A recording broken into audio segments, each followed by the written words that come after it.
Marketing Square. Bienvenue sur Marketing Square, le rendez-vous du growth marketing. Le growth, c'est un marketing qui sort des clous, qui se réinvente, qui se renouvelle. C'est aussi un mindset qui repose sur l'envie de se dépasser, de se détacher de ses opinions une bonne fois pour toutes et d'apprendre en continu. Si tu te reconnais dans cette description, que tu sois débutant ou expert, abonne-toi. Ce podcast va devenir ton meilleur allié. Je suis Caroline Mignot, grosse marketeuse et entrepreneur. Et chaque semaine, je partage sans compter des astuces concrètes, des méthodes actionnables, des idées utiles pour faire grandir ton business et rester à la pointe des nouveautés. Si cet épisode te plaît, tu peux le partager en me taguant ou lui laisser 5 étoiles sur Apple Podcasts. Bonjour à tous et bienvenue dans ce nouvel épisode de Marketing Square. Aujourd'hui, on va parler réseau LinkedIn et on va voir comment on peut débloquer des opportunités via le réseautage LinkedIn. Aujourd'hui, je reçois Arnaud Gazet. Salut Arnaud, bienvenue dans le podcast. Salut Caro. Écoute, toi, tu as lancé une application qui, je pense, va révolutionner notre usage de LinkedIn. Est-ce que tu peux nous pitcher un peu Réfère en quelques mots ? Ouais, carrément. En fait, on s'est rendu compte que les gens avaient du mal à réseauter sur LinkedIn, que tout ça était très anarchique et que les gens avaient du mal aussi à se lancer. Et du coup, on a créé une app qui permet de faire grandir ton réseau sans effort et d'obtenir un maximum de mise en relation de la part de ton premier cercle LinkedIn et quel que soit ton besoin. Que ce soit trouver des clients, embaucher des nouveaux talents, trouver un job, faire une levée de fonds pour ta boîte, etc. Et ça, tu peux le faire grâce à ton premier cercle dans Réfère.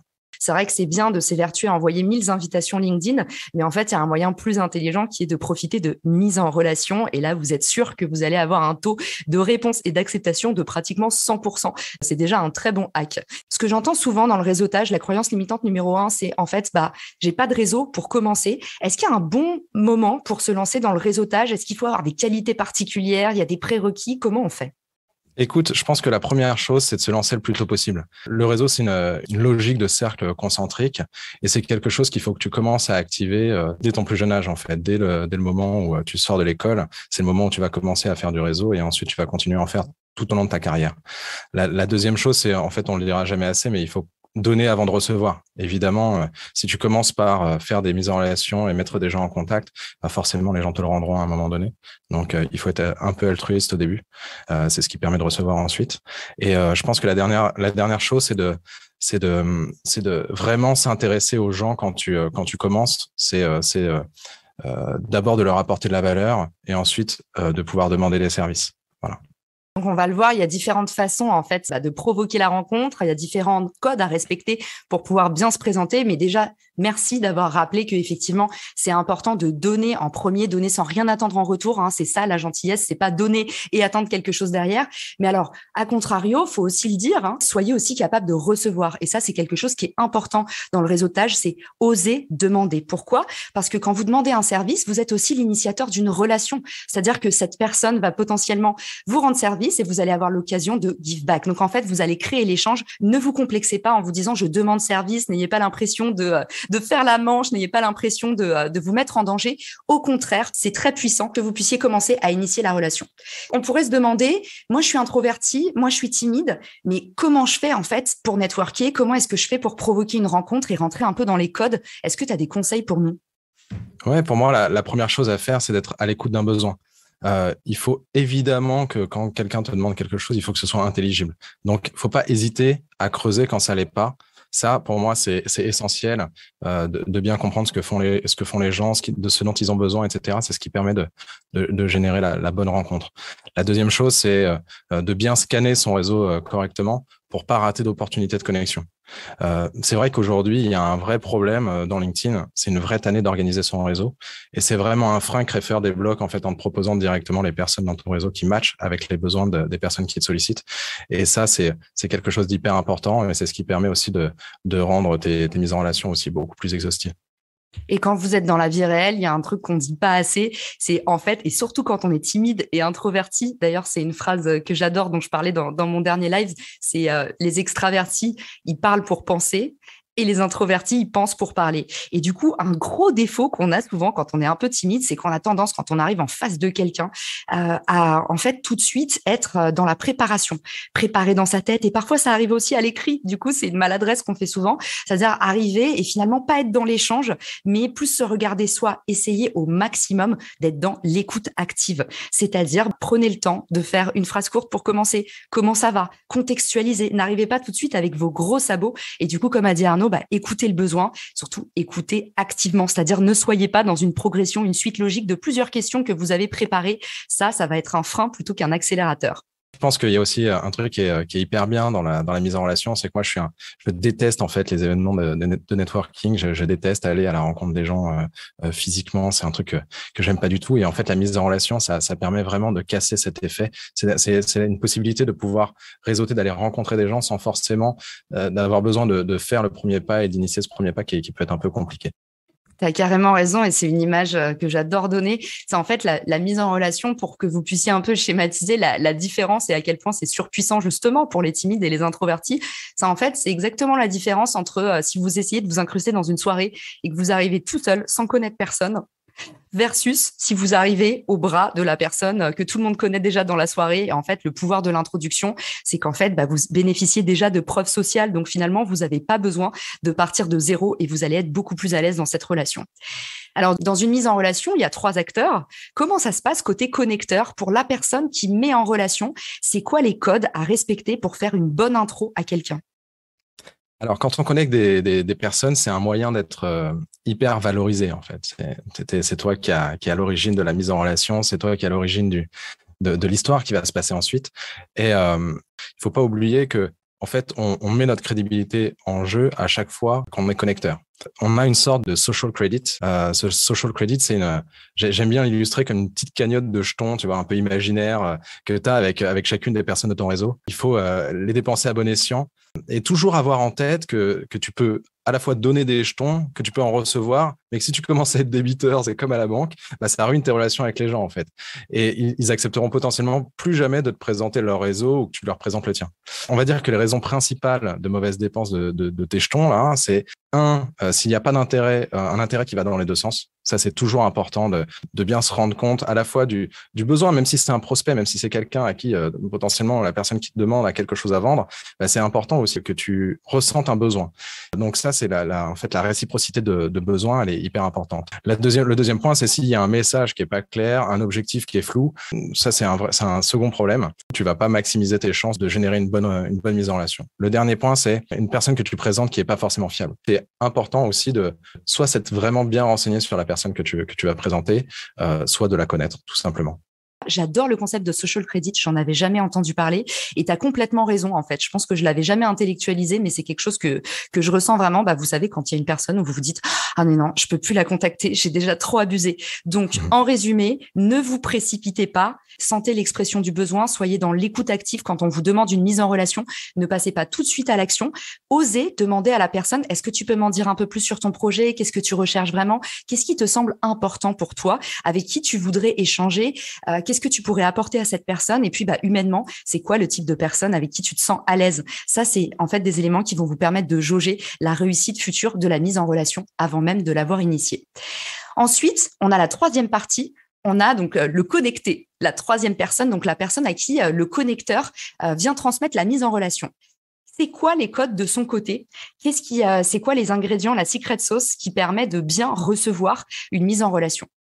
Remercier déjà, dire merci à la personne qui t'a introduit. Deuxièmement, c'est d'être réactif et à la hauteur aussi de la réponse ou du besoin de la personne qui pourrait être en face de toi, c'est-à-dire pas tarder à revenir vers elle, organiser tout de suite une réunion, quelque chose qui permet de relancer la personne. Le dernier point qui est important, c'est la réciprocité, c'est de faire la même chose pour ton connecteur, c'est de lui renvoyer la balle. C'est clair. Et en fait, pour qu'une mise en relation, pour essayer de compresser un peu le temps d'une mise en relation, si vous voulez aussi, on s'est tous retrouvés dans des boucles de conversation où au final, on reçoit 5 ou 6 messages pour aboutir à un rendez-vous. Je pense que, comme tu l'as dit, il faut être clair, concis. C'est-à-dire, merci d'avoir pensé à moi. C'est hyper important. Même si vous trouvez que c'est pas pertinent, dites toujours merci. Deuxièmement, effectivement, essayez d'être réactif Donc pour ça, si la messagerie LinkedIn ne vous convient pas, n'hésitez pas à dire je pourrais te répondre beaucoup mieux sur WhatsApp ou en renvoyer vers un autre canal si vous sentez que vous serez capable d'avoir plus de réactivité. Fixez un rendez-vous et quand vous fixez un rendez-vous, moi je propose toujours plusieurs créneaux. Je trouve que ça donne beaucoup plus de liberté à la personne et ça va faire un échange d'emails au lieu de plusieurs. Une autre question qu'on se pose souvent, c'est à quelle fréquence on peut solliciter son réseau? Pour moi, on peut pas présenter 1000 personnes à une personne, mais on peut présenter une personne à 1000 personnes. Bon, c'est une petite rêve de boomer, mais c'est un peu le principe, quoi. Faut juste s'assurer de pas tout le temps contacter la même personne. Ça, c'est un principe de base. Il faut diversifier les personnes que tu sollicites, qu'ils soient à la fois prospects ou la personne à qui tu demandes un coup de main. C'est important de pas toujours être concentré sur un réseau hyper restreint. Il y a un truc qu'il faut savoir, c'est que plus tu vas envoyer des contacts utiles, plus tu vas pouvoir continuer de présenter des personnes.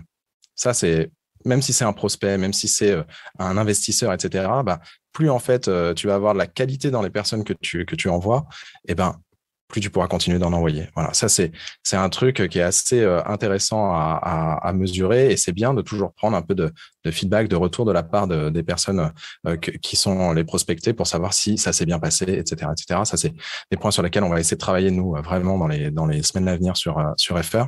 Et plus tu génères des mises en relation pour une personne, plus tu vas obtenir des mises en relation de sa part. Donc, en fait, il y a vraiment un balancier comme ça qu'il faut bien maîtriser. Et pour moi, c'est pas forcément négatif de contacter un maximum de personnes. Au contraire, c'est un truc qui va vraiment réveiller ton réseau. Mais il faut toujours, comme on le disait en introduction, il faut toujours faire le premier pas. Voilà, il faut donner avant de recevoir. C'est toujours beaucoup plus efficace.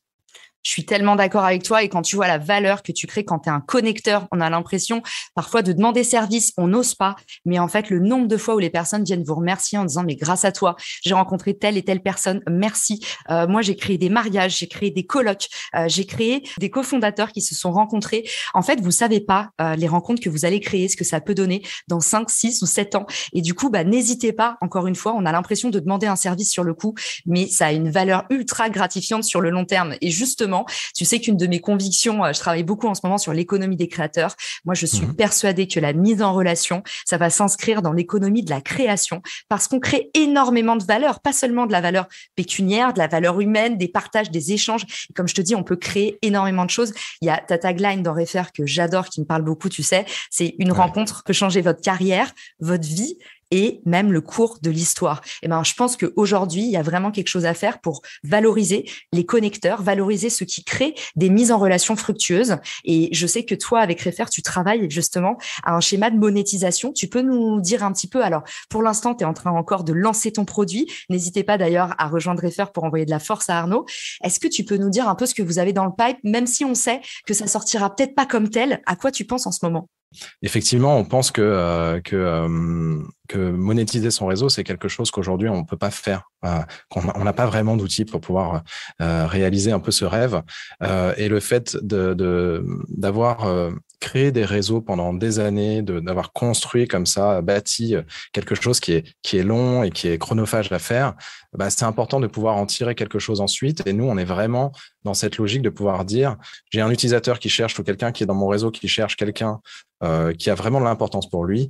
Si moi, j'ai la possibilité de lui amener cette personne-là, qui puisse me rémunérer pour pouvoir le faire. Et nous, on a envie de mettre en place un Refercoin, donc une crypto, sur une monnaie décentralisée, donc qui est pas détenue par nous, qui est vraiment détenue par les utilisateurs, par la communauté. Et on veut faire en sorte que on puisse incentiver, motiver la mise en relation et qu'on puisse dire à notre réseau, écoutez, moi, celui qui me trouve le bon talent pour ma société, je lui donne X étoiles. Voilà. Ça va ouvrir les opportunités de chacun à pouvoir commencer à monétiser, à gagner dans un premier temps des étoiles qu'il pourra réutiliser pour lui-même aller chercher des nouvelles personnes à rencontrer, pour pouvoir les transformer en monnaie sonnante et trébuchantes. Ça me parle tellement ce que tu dis, le Web3. On a fait un épisode là-dessus, je vous le mettrai dans les ressources. L'idée du Web3, c'est tout simplement, ça se résume en une phrase, c'est enfin les utilisateurs des réseaux, les utilisateurs digitaux vont pouvoir percevoir la valeur de ce qu'ils créent et ça va inclure nos mises en relation, j'en suis certaine. En tout cas, moi, je trouve que c'est un projet révolutionnaire. Je vous mettrai le lien pour télécharger Refer et du coup, vous l'avez compris, il y a des choses qui vont arriver dans les mois à venir qui vont vous permettre, pour ceux d'entre vous qui sont des gros connecteurs, pour ceux d'entre vous qui passez votre temps à effectuer des mises en relation pour votre réseau, bah ça va vous permettre en fait de devenir des apporteurs d'affaires. Et je pense qu'aujourd'hui, on est tous assis sur des tas d'or. Moi, je reçois plein de gens tous les jours qui me disent « Ah, mais j'ai que 1000 personnes. » Mais tu te rends compte ce que c'est que d'avoir 1000 personnes dans ton réseau, les opportunités que ça peut débloquer parce que ces 1000 personnes, en fait, c'est un effet cumulé, le fameux effet boule de neige, en fait. Et je pense que grâce à Refer, on va pouvoir vraiment enfin toucher du doigt ces opportunités sans attendre 1000 ans. C'est un peu, pour moi, le bouche à oreille version décuplée, version augmentée, comme on dit. Et alors, le seul point de vigilance qu'on pourrait avoir, c'est, je sais qu'on t'a posé beaucoup la question par le passé. Moi, j'ai tout décrypté j'ai eu du coup. Comment est-ce que tu peux permettre un maximum de sécurité dans la synchronisation des réseaux LinkedIn? On le sait, hein, quand on est justement un grand réseauteur sur LinkedIn, eh ben, on n'a pas envie de se faire éclater son profil. Alors, qu'est-ce que chez Refer, vous nous proposez pour pouvoir justement assurer un max de sécurité sur nos données et aussi dans notre relation avec LinkedIn? Ouais, tu as raison, c'est une bonne question et c'est vrai qu'on nous a beaucoup posé cette question-là parce qu'à partir du moment où il y a un outil qui vient synchroniser ton réseau, etc., ça peut amener à quelques inquiétudes. Alors, ce qu'il faut savoir, c'est qu'avec Refer, c'est aussi safe de synchroniser son réseau que de parcourir son premier cercle dans LinkedIn. Faut savoir que déjà, premièrement, légalement, votre réseau dans LinkedIn vous appartient. Voilà. C'est-à-dire qu'en fait, le jour où vous récupérez vos données LinkedIn, eh ben, vous récupérez la liste complète de votre réseau avec leur adresse, leur job title, etc., toutes les informations de votre réseau. Ça, c'est une donnée qui vous appartient. Donc légalement, LinkedIn ne peut pas faire grand-chose. Et ensuite, Refer vous permet hyper simplement de le synchroniser. Donc, nous, on simplifie plutôt que de demander à LinkedIn toute votre donnée tous les 4 matins pour la resynchroniser. Bah, en fait, on va automatiser cette étape-là de la récupération, de la synchronisation de votre réseau. Et ça fonctionne exactement de la même façon que si vous les affichiez dans votre navigateur. Et par ailleurs, lorsque vous envoyez des messages avec Refer, c'est à votre premier cercle. Et donc, vous n'êtes ni limité et ni flagué du coup par LinkedIn puisque vous parlez avec votre premier cercle et donc il n'y a pas vraiment de sujet. Et ça, c'est le meilleur hack. Donc, on adore. En tout cas, Arnaud, je t'ai invité parce que j'ai fait un live sur le networking il y a quelques jours qui a super bien marché. Vous étiez presque 6000 à le visionner. Donc, je suis hyper contente. Je me rends compte que ça y est, on a du retard sur les États-Unis, nous en France. On est des mauvais networkers, mais on décide de passer à l'action. Et je pense que 2022 sera l'année du mieux, ça c'est sûr, mais surtout l'année du réseau et l'année de la création. Donc, j'étais ultra contente de te retrouver aujourd'hui et qu'on t'offre un peu plus de visibilité pour ce beau projet que tu développes. Et également, j'invite tous ceux qui nous écoutent à aller t'encourager, te donner de la force sur LinkedIn, télécharger Refer. Et puis, si vous voulez regarder le live qui a eu lieu du coup il y a 3 jours, vous pouvez sur ma chaîne YouTube, mais sachez que je vous prépare des petits épisodes. Je vais faire des condensés pour que vous ayez un petit peu le maximum de valeur en 2-3 épisodes de podcast. On va faire une mini-série sur le sujet.